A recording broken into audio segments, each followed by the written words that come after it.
My name is Karina Gallegos, and I will be doing an in-depth analysis on the case Mullenix versus Luna, which was granted in 2015.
This is the citation for Mullenix versus Luna. It was granted November 9th and it was decided on November 9th. It was based on a qualified immunity case, which states that it is a legal doctrine that shields U.S. government officials from being sued for discretionary.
Some quick case facts on Mullenix versus Luna was that on March 23rd, 2010, Elijah Jr. was at a dine-in restaurant when an officer approached him. He currently had a warrant for his arrest. He fled the scene. And after he fled the scene, it led into a high-speed chase. He called the dispatcher multiple times to threaten the officer, saying that he had a gun and that he was going to shoot them. In addition to not stopping, the officer Mullenix actually had orders from his supervisor to stay put because they were going to spike the road. Before they even had a chance to decide, he decided amongst himself that he was going to shoot the engine bay 6 times. And it was later determined that because he shot the engine 6 times, Elijah's car flipped and it rolled over multiple times, causing his death.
The respondents of Laisha sued Mullenix, and they argued that Mullenix had violated Laisha's Fourth Amendment because he used excessive force against him.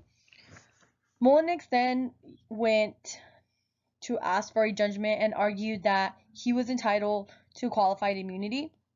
And this went on in the lower court, but the lower court denied qualified immunity for Officer Mullenix. Then it was taken to the U.S. Court of Appeals, and under the Supreme Court, it was reversed 8-1, and Mullenix was granted an entitled qualified immunity.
After the court case ended, there was two dissents, one from Justice Antonin Scalia, and he wrote that the inquiry should not have been whether Mullenix used deadly force or not.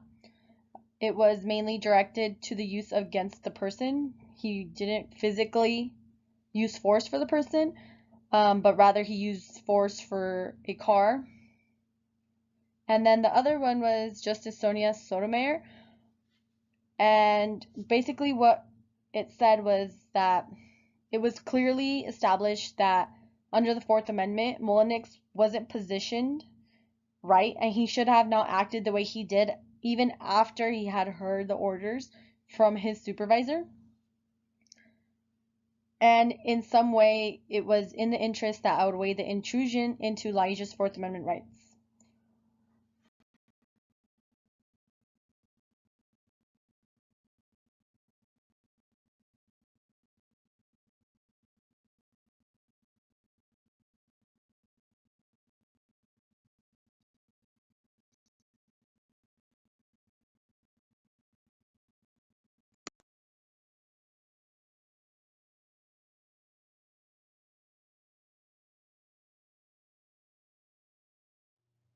This is a case where immunity was denied, Ross versus City of Jackson et al. I wanted to compare both of them, how one was granted qualified immunity and how the second case wasn't qualified immunity. So this case basically talked about how Ross posted a comment on Facebook about guns, and then that comment was then sent to officers. So the next day or a couple weeks, the officers grouped up together and they actually went to go arrest him at his job. They read his rights and quickly put him in jail.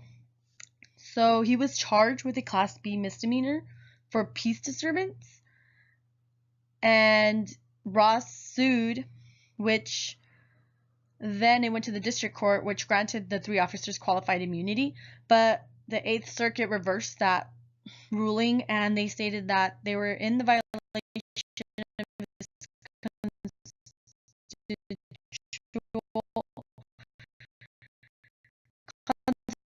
constitutional rights under First and Fourth Amendment.